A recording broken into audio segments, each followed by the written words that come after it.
Enero, el ataque del oso. La mañana del 18 de enero de 2025, Suklal Darro y su padre, Shankar, se dirigieron al bosque de Korar en Chhattisgarh, India, para recoger leña. Lo habían hecho muchas veces antes y conocían bien la zona.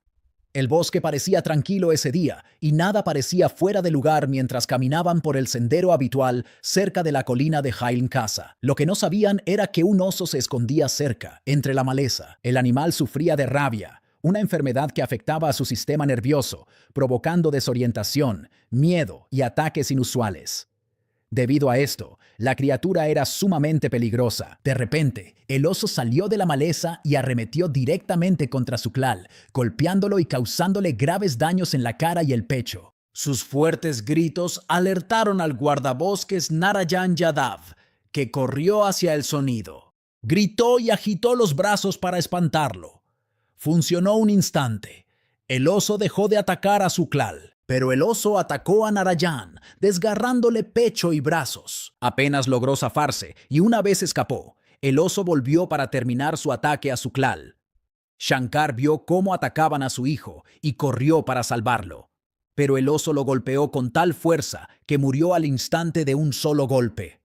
Los aldeanos intentaron llevar a Suklal al hospital, pero sus heridas eran demasiado graves y murió por el camino. Lo que empezó como una mañana normal terminó con 2 muertes, todo por culpa de un oso enfermo. La inyección de mariposa. El 5 de febrero de 2025, Davi Nunes Moreira, de 14 años, de Planalto, Brasil, navegaba por TikTok y vio una tendencia de gente aplastando mariposas, mezclándolas con agua e inyectándose la mezcla en la piel. Pensó, ¿qué reto más fácil?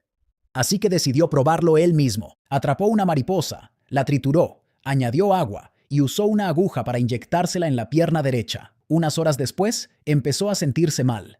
Le dolía mucho la pierna y empezó a inflamarse. También empezó a vomitar y no podía caminar bien. Lo que no sabía era que los restos de mariposa que se había inyectado portaban bacterias junto con toxinas de glucósidos cardíacos que pueden ser mortales al introducirse directamente en la sangre humana. Por miedo a represalias, Davi ocultó la verdad a su padre. Dijo que se hirió jugando, pero la infección empeoró drásticamente. Al ser llevado de urgencia al hospital de Planalto en estado crítico, el chico confesó finalmente lo que había ocurrido. Los médicos vieron lo grave que era y lo trasladaron a un hospital más grande en Vitoria da Conquista, pero para entonces ya era tarde. Davi pasó 7 días con un dolor terrible en el hospital antes de morir el 13 de febrero. Al fallecer, su padre halló la jeringuilla utilizada bajo su almohada. Marzo. El accidente del todoterreno.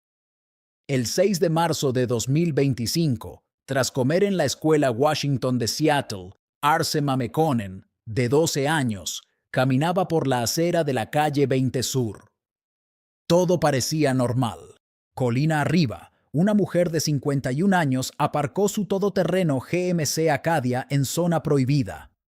Salió y se alejó sin notar que el cambio no estaba en posición de estacionamiento. Al instante, el vehículo empezó a rodar marcha atrás cuesta abajo. Primero se movió despacio, pero ganó velocidad rápidamente por la pendiente. No había ruido de motor ni avisos, solo un vehículo pesado ganando impulso mientras bajaba por la calle. El todoterreno rodó 70 metros antes de llegar al final de la cuesta y subirse a la acera donde caminaban Arsema y otros 2 estudiantes. Arsema murió por la tremenda fuerza del impacto, mientras que los otros 2 sobrevivieron. La policía confirmó que el coche estaba mal aparcado en una zona prohibida y que la conductora no se había asegurado de dejarlo frenado de forma correcta. Sometieron a la mujer a pruebas de alcohol y drogas sin resultados positivos. Al concluir la investigación, la policía no presentó cargos penales. El padre de Arsema expresó su dolor preguntando públicamente: ¿Quién mató a mi hija? Decídmelo. Abril. El incidente del ascensor. El 12 de abril de 2025, el doctor Akbar, de 39 años, estaba en su complejo de apartamentos en Hyderabad, India, cuando ocurrió una tragedia. Él y otros residentes jugaban al cricket en la zona común cuando una pelota rodó por el hueco del ascensor. El balón cayó al fondo quedando a la vista de todos. El doctor Akbar decidió meterse a cogerla porque parecía algo fácil de hacer. Se acercó a las puertas del ascensor en la planta baja y se asomó al hueco, estirando el brazo hacia la pelota. Lo que no sabía era que la cabina del ascensor estaba en uno de los pisos superiores y alguien en el edificio acababa de pulsar el botón para llamarlo. Mientras el doctor Akbar se asomaba al hueco con la cabeza y el torso dentro, el ascensor empezó a bajar. No hubo ningún ruido ni aviso de que venía, y antes de que pudiera salir, la pesada cabina bajó y lo aplastó. El impacto le causó graves heridas en la cabeza y murió allí mismo. Mayo, el reto del Run It Straight. El sábado 24 de mayo de 2025, Ryan Satterthwaite, de 19 años, fue a la fiesta de cumpleaños de un amigo en Palmerston North, Nueva Zelanda, donde la gente se divertía y grababa cosas para las redes sociales. En un momento de la reunión, alguien sugirió jugar a un juego viral llamado Run It Straight, que se había extendido por internet en Nueva Zelanda. El juego es exactamente lo que parece. Dos personas corren la una hacia la otra lo más rápido posible y chocan sin casco ni protección alguna. Ryan decidió probarlo. Corrió hacia adelante y chocó con la otra persona a toda velocidad con un impacto casi 5 veces más fuerte que un placaje de rugby típico. Ryan cayó al suelo justo tras el golpe, y al principio sus amigos pensaron que solo se había quedado sin aire, pero no respondía con normalidad. Había sufrido un grave traumatismo craneal, y sus amigos lo llevaron inmediatamente al hospital de Palmerston North. Los médicos le operaron de urgencia para intentar salvarlo, pero los daños cerebrales eran demasiado graves. Ryan murió el lunes por la noche, 26 de mayo. Los médicos explicaron que el golpe había provocado el síndrome del segundo impacto, una inflamación cerebral rápida y mortal que se produce tras una segunda conmoción. Un mes más tarde, en junio, otro suceso trágico se produjo durante un partido de polo.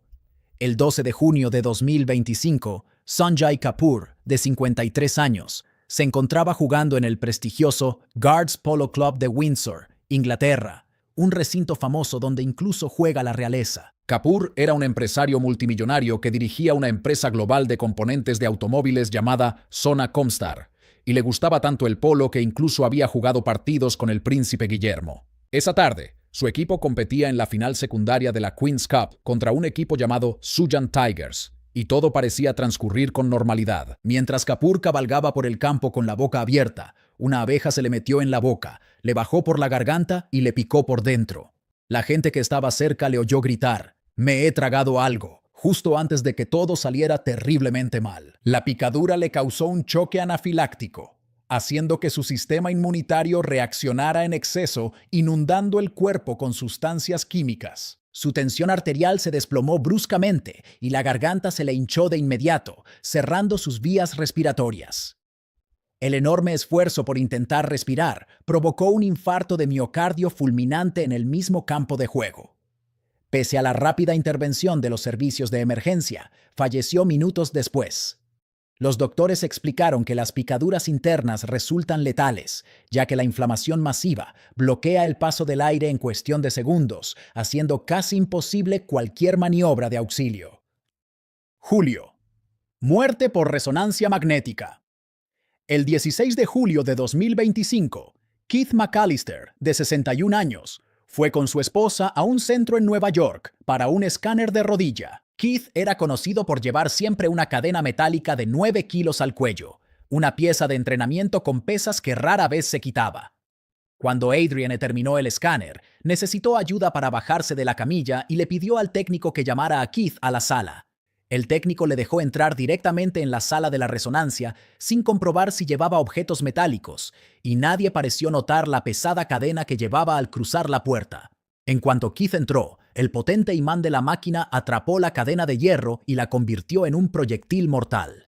Adrian vio cómo la máquina atrapaba a su marido, haciéndole girar y tirando de él violentamente hacia la parte delantera del escáner. La cadena se le apretó al cuello y al pecho, y la fuerza magnética lo inmovilizó contra la máquina con tanta fuerza que ni Adrian ni el técnico pudieron liberarlo, por mucho que lo intentaron. Adrian suplicó que apagaran la máquina y pidieran ayuda, pero Keith permaneció pegado a la resonancia casi una hora entera antes de que los equipos de emergencia lograran finalmente apagar el imán y soltarlo.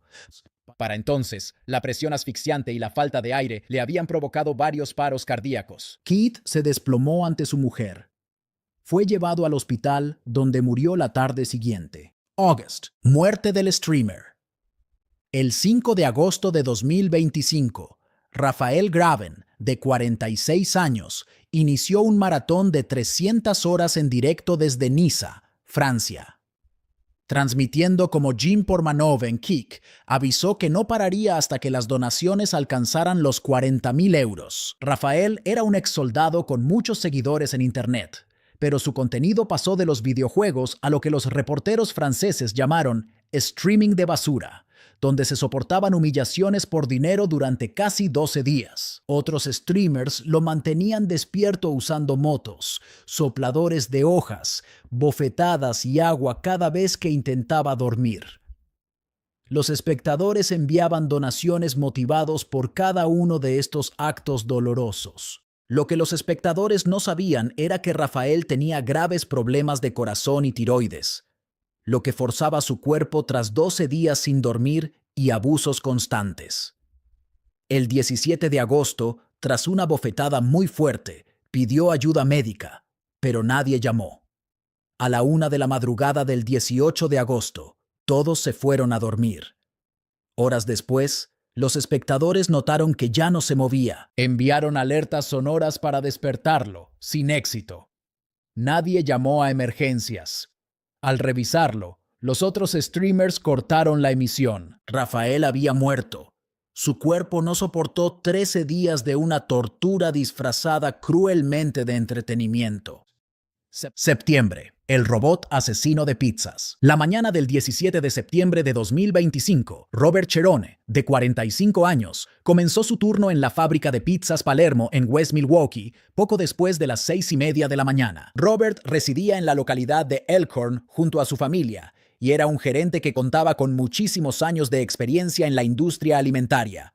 La fábrica funcionaba día y noche con enormes paletizadores robóticos industriales que apilaban cientos de kilos de cajas de pizzas congeladas sin detenerse en ningún momento. Estas máquinas están fabricadas para moverse rápido y sin descanso, y no pueden detectar cuando una persona entra en una zona destinada solo a productos. En algún momento de su turno, Robert acabó en la trayectoria de uno de estos brazos robóticos. La máquina lo golpeó con toda su fuerza y lo aplastó. Sus compañeros se dieron cuenta de lo ocurrido y llamaron de inmediato a los servicios de emergencia. La policía y los bomberos de West Milwaukee llegaron en pocos minutos e intentaron todo lo posible por salvarlo, pero las heridas eran demasiado graves. Se certificó la muerte de Robert allí mismo. El forense confirmó la muerte por aplastamiento causada por el paletizador robótico. La OSHA abrió una investigación para averiguar qué falló y los trabajadores de la fábrica fueron enviados a casa ese día. Palermo's Pizza calificó el hecho de trágico accidente en un comunicado, reabriendo la fábrica al día siguiente. Octubre. Enjambre de avispones. El 15 de octubre de 2025, Daniel Owen, de 47 años, y su hijo Cooper, de 15, hacían tirolina en el parque Green Jungle de Laos. Daniel trabajaba como director de la Escuela Internacional QSI en Vietnam y estaba de vacaciones con su hijo. Los dos se pusieron los arneses y siguieron a su guía por cables de acero que se extendían entre enormes árboles a gran altura del suelo. El parque llevaba 10 años funcionando sin accidentes graves, así que nada parecía peligroso. Esa mañana, cuando Daniel y Cooper empezaron a bajar de una de las plataformas, molestaron sin querer un nido de avispones gigantes asiáticos escondido en el árbol. Estos avispones gigantes pueden causar daños graves en los órganos con su veneno. Los insectos salieron en un gran enjambre y los atacaron sin descanso mientras los testigos observaban horrorizados cómo los avispones cubrían sus cuerpos. Tras ser rescatados y llevados a la clínica, el médico local contabilizó más de 100 picaduras por toda su piel. El doctor Fanamdi Faikone afirmó que sus cuerpos estaban cubiertos de manchas rojas y era el peor caso que había visto jamás. Daniel y Cooper estaban conscientes al llegar y sin choque alérgico, pero la enorme cantidad de veneno los superó rápido. Los trasladaron al hospital de Luang Prabang, donde padre e hijo murieron a las pocas horas. Noviembre. Incidente de la canasta. El 25 de noviembre de 2025, Hardik Ratti, de 16 años, Fue a entrenar a la cancha de baloncesto de Lakan Majra, en Rohtak. Hardik no era solo un jugador ocasional, sino un atleta de nivel nacional que ya había competido en grandes campeonatos por toda la India, incluyendo torneos en Kangra, Hyderabad y Puducherry, donde había ganado medallas. El día anterior le había dicho a su padre con total confianza que jugaría con la India en 2026. Esa mañana estaba practicando mates, algo que había hecho cientos de veces antes. Sobre las 10:30, Hardik corrió hacia la canasta, saltó, agarró el aro con ambas manos y se quedó colgado un segundo. Las cámaras de seguridad grabaron lo que ocurrió después. El poste de hierro de la canasta, oxidado bajo la pintura, se partió de repente por la base y se desplomó. El pesado poste cayó directamente sobre el pecho de Hardik, dejándolo atrapado debajo. Sus compañeros corrieron para quitárselo de encima y lo llevaron al hospital lo más rápido posible, pero los daños en sus órganos internos eran demasiado graves y Hardik murió ese mismo día. Tras el suceso, se supo que los jugadores ya habían avisado de que el poste era peligroso. El gobierno dio dinero en 2023 para arreglar la cancha, pero las reparaciones nunca se terminaron. Su familia culpó a Deportes por ignorar las advertencias. El 3 de diciembre de 2023, tres jóvenes de 14, 15 y 19 años de edad conducían un Peugeot 207 por las calles de Alès, en Francia. Había llovido intensamente durante toda esa noche y los chicos estaban fuera aprovechando el asfalto mojado para hacer carreras de velocidad por la ciudad. Las carreteras estaban resbaladizas por la lluvia. Cuando el coche tomó una curva, derrapó sin control y atravesó el muro de un jardín. El vehículo volcó por completo y cayó boca abajo en la piscina de un patio trasero. Con el techo totalmente bajo el agua, los tres chicos quedaron atrapados dentro. La piscina era pequeña, casi de la misma anchura que el coche, y cuando intentaron abrir las puertas, no pudieron. Los estrechos muros de la piscina impidieron abrir las puertas del vehículo para escapar, manteniéndolos atrapados durante 4 agónicas horas, sumergidos en el agua helada. A las 6 de la mañana, el dueño descubrió el coche y llamó de inmediato a emergencias. Los bomberos llegaron rápido, pero el coche estaba tan encajonado que tuvieron que vaciar el agua de la piscina para poder acceder. Para cuando lograron sacar el vehículo, los tres adolescentes ya habían fallecido. Se habían ahogado. La policía halló gas de la risa en el coche y el conductor de 19 años dio positivo en cannabis y alcohol.